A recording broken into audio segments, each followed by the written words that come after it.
What's going on, Colts Nation? I appreciate you joining me for another video where in this one, we're finally going to start talking a little bit about this defense, right? And I started looking into it, and as I started thinking about it, it was like, okay, what's the one thing we're going to want to know? And it's how much do we expect to really blitz in this defense? What's that going to look like?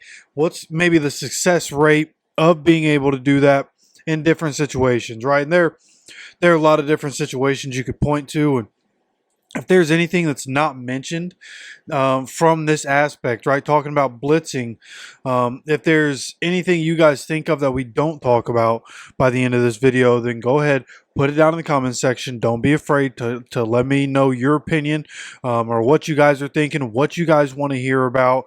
Would love to know what you guys want to hear as we continue to go along in this offseason and wait for training camp, right? And of course, if you enjoyed the content, make sure you hit the like button. Make sure you're subscribed with notifications on. Appreciate you stopping by here. But as we get into this, talking about the blitzing numbers, right, and the aggressiveness of this defense. Now, when we talk about the aggressiveness, I think maybe the idea got misconstrued, and because I know it did for me. So I'm just thinking maybe it did for other people. It's not as maybe blitz heavy as you might think. It's more predicated on letting the players be aggressive. It's an aggressive style of defense, right? It's going to be attacking. It's going to be the corners being able to press and being able to get their hands on guys within that 5 yards, right? And defense kind of calls for that, and we have the guys to be able to do it. And we will talk about more about the personnel and how that affects things as we get into this. But I want to start with the numbers. Run through the numbers that I came by, the combination of things that I could look at, and the combination of things that I put together that I think gives us a good idea kind of what we're going to be looking at here. So for the Bengals, they had 450 non-blitz plays last season. So those we'll look through those, break those down at some other point into different sections. We're going to continue talking about this defense, but they did have 159 total blitz plays throughout the season. 88 of those, okay, and this is kind of how I started to break them down. Okay, 88 of those were under 2.5 seconds time to throw. 71 were over 2.5 seconds time to throw. Now, the reason this is what I ended up looking at is because it got to the 159 and just started letting it roll through. And as it started to roll through, there were things that I started to pick up on, things that I started to notice through just the first couple, where it was the time to throw was quick, right? Which it shows in over half of them, the time to throw was under 2.5. And there are reasons for that. And again, we will talk about that. There's definitely a note on here, and we're going to talk about why that is. But just know that's the parameter of what we're going on, and kind of where this conversation is going to lead is kind of all predicated under time to throw, right? Being able to put pressure on the quarterback is another thing. They had pressure on 128 of the 450 non-blitz plays, right? So as we start looking at all these other numbers, right? So, and we're going to start with everything that breaks down under under 2.5 time to throw, 2.5 second time to throw. Of those 88, and this is air yards. This isn't what the play ended up being. Air yards. 5 of those plays under 2.5 seconds to throw. 5 of those were 20 plus yards. 13 were 10 to 19 yards, which leaves 70 for under 10 yards. So when they're blitzing, right, when the Lou Anarumo defense was blitzing, a lot of times quarterbacks were having to get it to their hot read very quickly, right? And they're doing so, right? 70 of those were under 10 air yards. Okay, and out of those 88, right, not all of them were completions, of course. 55 completions, which means 33 incompletions. which is a pretty good ratio, I would say. But it is death by paper cuts, which again we will talk about. But when you look at the completions and how the completions break down here, it's 17 completions were for 10 plus yards. So whether it was caught at 2 yards and ran up for 16 or whatever the case, right? 17 of those completions went for 10 plus yards. 15 of those completions went for 5 or less yards, which leaves 23 of those completions going for 6 to 9 yards. That's almost half, right? And of course, varying, there's 15 under 5 yards, 17 over 10 yards, 10 yards and up. But 23 between 6 and 9 yards, which plays into death by paper cut, which is really what you want to avoid. You let these guys attack, and you take risks when you're blitzing. You're taking risks, inherent risk that comes with it. You already know it, but there are things that they can do to mitigate the risk that they're taking. And again, we will talk about that after we talk about these numbers here. Now, one thing I noticed, of the 159 total blitz, there were 0 rushes for 10 plus yards, which I thought was impressive. Both, either way, any way you slice it up, 0 rushes for 10 plus yards when they blitz. Now, there was an element to this where a lot of these, or a good chunk of these, were inside the 10, inside the 5, or right at the goal line, right at the 1 or 2 yard line. So time to throw would be down there. You're not rushing for over 10 yards in those situations. So different situations play into that number being able to fluctuate, but nonetheless, this is what we're looking at. For the most part, 0 rushes for 10 plus yards. Now, on those 88, right, the 88 plays where time to throw is under 2.5 seconds. Of those 88, 7 were touchdowns. And as I was just mentioning, close to the goal line, 5 of those touchdowns were 6 yards or closer to the goal line. And I believe only one of those was at 6. The rest of them were all at either 2 or 1 yard away. So from that aspect, right, not giving up massive chunk plays for the most part when time to throw is under 2.5 and you're blitzing, right? Again, attack style defense. Okay, so and I did see one of the touchdowns was an insane throw. Like when I talk about insane, I'm talking there are 2 different angles that you see it from a sideline and an end zone view. It's ridiculous from both the throw and the catch. But the throw as he's getting hit, like it was a good blitz by the Bengals, and it got home. Jaden Daniels got hit so hard, and he just flicked it up, and it went to the perfect spot. Incredible touchdown catch. I believe it was Terry McLaurin. Pretty sure it was McLaurin that ended up catching it. And it was good coverage. Right, it's just sometimes you really can't do anything about it. But that was out of 88 plays, 88 blitzing plays, where the quarterback's getting the ball out of our hands quickly, giving up 7 touchdowns, most of them right at the line of scrimmage, or at the goal line, rather. So, I mean, overall, again, I think there's inherent risk that comes with this defense. There were 2 interceptions in this situation, 0 sacks in these 88 plays, under 2.5 seconds to throw. That's what you would expect. Now, there are other numbers to look at with this defense, and we will. There's a reason they weren't getting enough pressure. There's a reason that some of these numbers look worse for the secondary than they should, even though they had the defense they did. They just weren't getting production in other spots, right? And again, we'll talk about that. So to talk about the 71 plays where time to throw is over 2.5 seconds. Okay, and these are blitzing plays, okay, from the Bengals defense when they blitzed. 71 plays last season, over 2.5 seconds to throw on a blitz, which of course not what you're looking for, of course. 10 of those, right? 10 of those plays went for 20 plus yards. 20 of those plays went for 10 to 19 yards, and 37 of those plays went for under 10 yards. Now, this is all air yards, okay? Just to note, once again, we're doing air yards, but still, again, having the extra time to throw, it's notable. 10 of those for 20 plus yards, 20 for 10 to 19. So pretty big discrepancy there. When you're giving blitzing and giving the quarterback time to throw, you can't have it.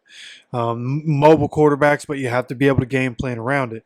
And again, there are things I noticed while watching it that just tell you that it can be fixed. You just have to game plan for it and know that in ways, right, when these quarterbacks are watching film, they're able to see reads from the defense. No matter how much you disguise, they know, hey, real good possibility of blitz coming. They have their hot going to where they think is the weak side, and where they think people are not going to be, right? So when you look at this, in those 71 plays where quarterbacks have, where they blitz and the quarterback has over 2.5 seconds to throw, 3 touchdowns given up. All of them were inside the red zone. I believe between 16 and 19 yards. All 3 of those touchdowns in that particular situation. So from that aspect, you're taking a chance in the red zone. You're liable to give up a big play. And in this instance, when you're that close to the end zone, it's really harder for the offense to pass. So when you're blitzing, you're really making it easier, but probably, trying to be aggressive. Can we force a turnover? Can we force them into a bad decision? Can we stop the clock, force them into a field goal early, right? Get them in 2nd and 10 or 3rd and 6, 3rd and 7, whatever the case may be. Right. There are different situations where, of course, a defensive coordinator is going to want to be aggressive. So it's not like I'm blaming. It's out of 71 plays, 3 touchdowns, right?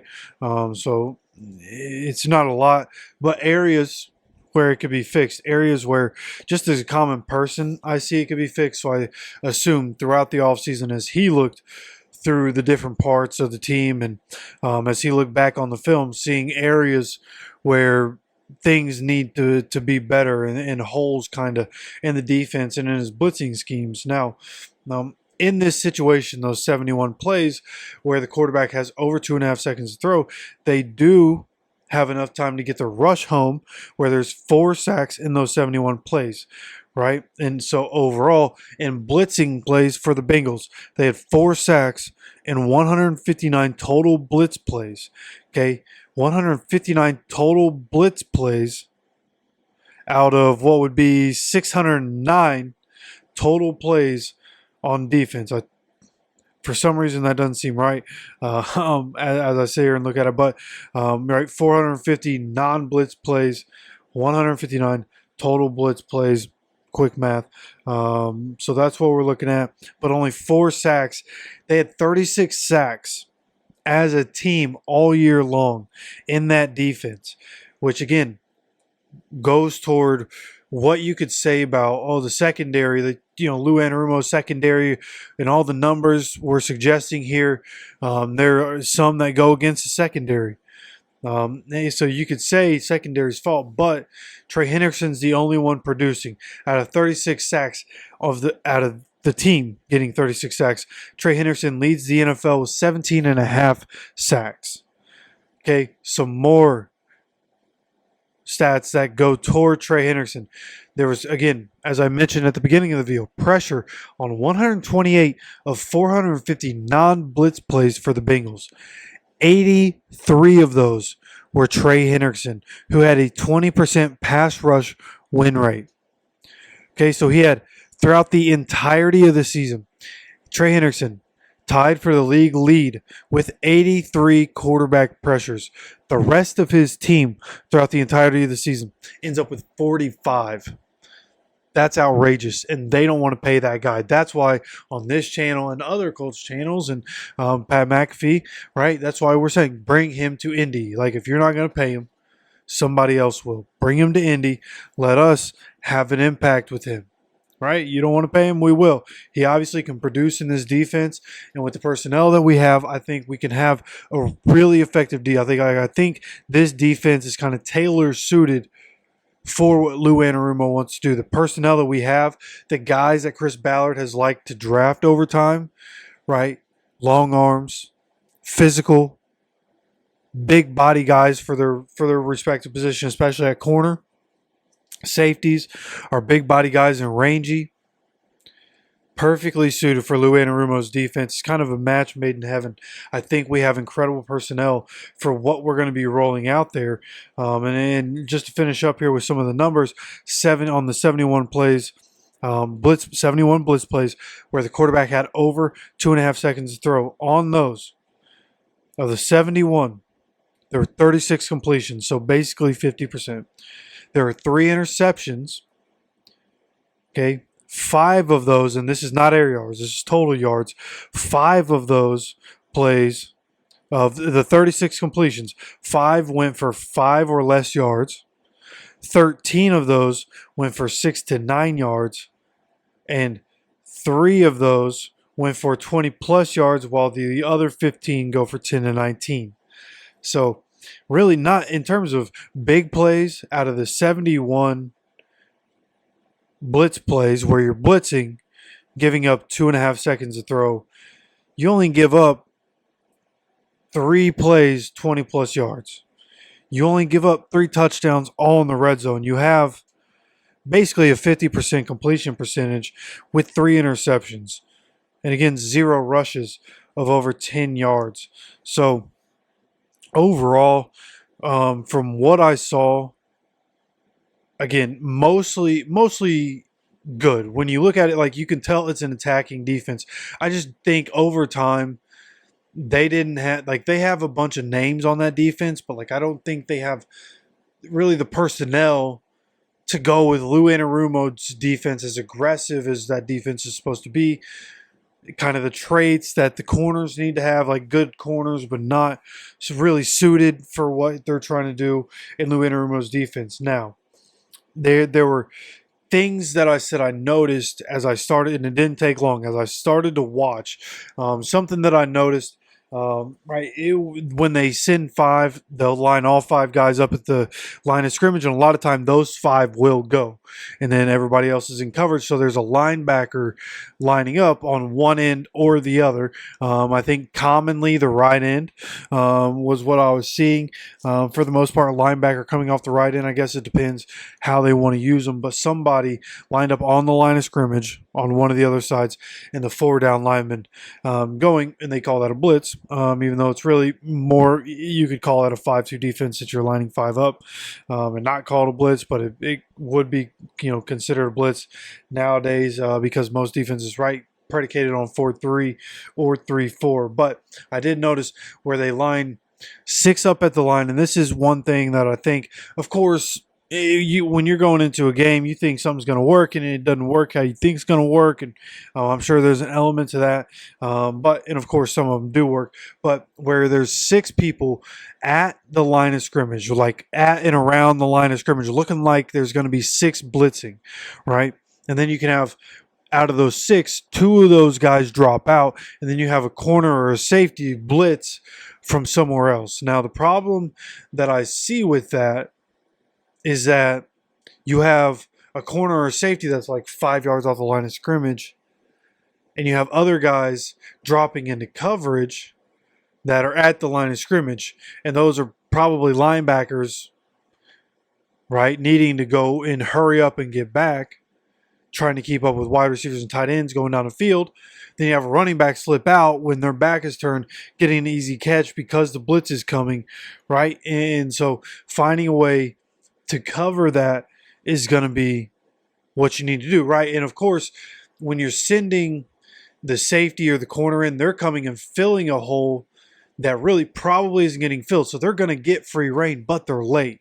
So the quarterback, very good chance he gets the ball out of his hands, but he's not getting the ball out likely where that corner safety is coming, because they can just put their hands up. And a lot of times that's what they do. They'll put their hands up, and a lot of times quarterback will go to throw, but see him go to do the jump, and they'll have to tuck it and either try to run, or they'll tuck it and just kind of roll over and take the sack. Right? So in those instances, because you're bringing that corner or that safety, and they're coming in late, filling that gap, getting their hands up, you have a defensive end having contain on one end on that same side where, like, and that has to be communicated, like where this guy is blitzing in, you need your end to contain, specifically to contain. So if the quarterback doesn't want to run that way, and then because, inherently, because most guys are righties, boom, and having to spin. Of course, week one we play a lefty, so it doesn't really work out the same if you're blitzing from the left side, at least the defense's left side. But of course, you can flip things around and switch things around. But nonetheless, I just think when when when you're looking at this defense, they're gonna have to be. It's gonna have to be tuned to be more efficient, and I think you got to make sure wherever you're blitzing, you're covering the backside. In this defense, quarterbacks being able to read the blitz and go to their hot early, they're sending their hot away from where the blitz is coming. And there's really, again, a lot of these, like on these blitz plays, 159 blitz plays, on the 88, under 2.5 seconds to throw. Quarterbacks getting the ball out of their hand very quickly on 23 of those plays. 55 of those plays were completions, and of those 55, 23 were for 6 to 9 yards. Okay, death by paper cuts. I will continue to say this. Because we experienced death by paper cuts in Gus Bradley's defense. So that's what we really need to be able to avoid. Now, I do think we have the guys on the defensive line. We don't have anybody that's produced in the way that Trey Hendrickson has. Nobody that's at this point of his skill level. But I think we have a stable of guys with DeForest Buckner in the middle, manning that defense from the middle, Grover Stewart, and of course, the slew of guys that we're going to have on the edge. I think we're going to see more Liatu Latu, JTT as the season continues to go. Kwity Paye, who I think in a more aggressive style defense and not really solely being asked to be, a big part of the run game. We'll see what happens now that he's going to be able to be more aggressive, and what impact can he have coming off of the other side of Latu, and where's JTT going to fit in? Where's Ebicom going to fit in the whole thing? So with the personnel on the defensive line, I think we can have success, and I think the defensive line is going to help the secondary, and I think the secondary is going to help the defensive line. I think when you look at the Colts secondary, who we have, Jalen Jones, physical corner, and now he gets to be the number 2. A guy that's had to be the number 1 corner since he came into the NFL. Underrated guy, 7th round pick. If I'm not mistaken, the Colts' last pick in that draft. Came in, had to be the guy because of injuries, and he's risen to the occasion. He's become a guy. I expect him to really ascend, especially because he's going to be, and a lot of teams have good number 2 wide receivers nowadays, but he's going to be covering number 2s. He's going to be floating with number 2s. I think he's going to be incredible. And we have Kenny in the slot. We have Charvarius Ward, his skill set. He's long. He wants to be physical. He thrives when he's able to be physical and get his hands on guys. He has long arms, right? He's got the height. He's got the range. He's going to be able to keep up with wide receivers. He's going to be able to get his hands on balls. Bring in Cam. Nick Cross continuing to develop. Like this defense, when you look at the secondary, you look at and you look at the defensive line. When you talk about blitzing, this is really what I'm looking at. Now, of course, the linebackers are going to factor into that.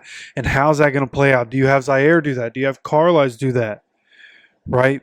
I think you'd probably want to have Zaire do that, or maybe Segan, right? Or Segun, Alubi. Maybe he is the guy that you bring in, linebacker sort of guy that can come in and still rush off the edge when you want to blitz a linebacker, and have Carlisle ideally probably in coverage. Right? I don't know how that's going to work. But again, for the most part, when I'm talking about blitzing, which is what this video is about, when we're talking about blitzing, what we're really trying to figure out is, can the defensive line get home?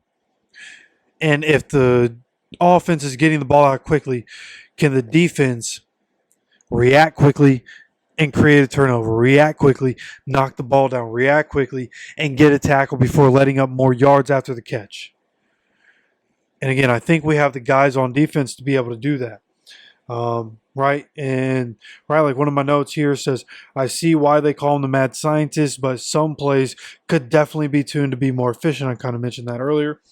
And this is kind of the other note I had here. It has to do a better job of defending the backside of the blitz, right? Check down was very open on too many occasions. Death by 1,000 paper cuts when the blitz and the edge rushers can't get home enough.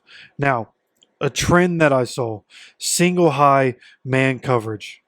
It comes with risk, but can be overpowering with the correct personnel. That's what a lot of these blitzes ended up being. Now, some of them weren't. Some of them were disguised, where you send five, but the rest of the defense really is falling back. You end up with, three guys back, too high, whatever the case may be. Wasn't always one high, but there was. It seemed like I'm not going to act like I watched all 159 plays, but I did as I was going through different things. Like, I did end up seeing most of them. A lot of it was single high. And we've heard the corners, especially Tarvarius Ward, talk about in this defense, it's going to be a lot of man coverage. In this defense, he's going to get his hands on receivers. In this defense, our corners are excited for the challenge that's ahead of them, and that makes me excited. We can hold guys with this defense. I really think as we learn this defense, grow into this defense with the personnel that we have, it can be overpowering. We can be a defense that can hold teams to 17 or less points. And then it'll just make sure the offense just score 20 plus, bro. Score 20 plus every week, and we're going to end up with a winning record by the end of the year. And so the early read on the aggressiveness of this defense, I think is going to be really good. Now, I could and probably should. I guess I don't know if I can get access to film from years ago when the Bengals defense was at its best. I'll have to go see just how far back I'm allowed to go with that. But at least for right now, even with the personnel that the Bengals had, because again, they had good personnel, I just don't think it was suited really to be as aggressive as Lou Anarumo's defense is. And I think our defense will be better from that regard. So I like what I see from an aggressive standpoint. And I'm excited to continue to go and look more into the film. Again, if there's anything that you think of from a blitzing standpoint that we didn't cover, a different kind of metric that needs to be looked at, you let me know, and I'll try to find the time to make sure I go back and look at stuff and try to make sure to bring a note to talk about it on one of the Sunday streams that we have. So you guys let me know your thoughts down in the comment section. Love hearing from you guys. And again, if you enjoy the content, make sure you hit the like button. Make sure you subscribe with notifications on so you continue to get notified anytime there's any content dropping on this channel. Of course, I appreciate you stopping by for another video. And as always, take care of yourself, take care of each other, and go Colts.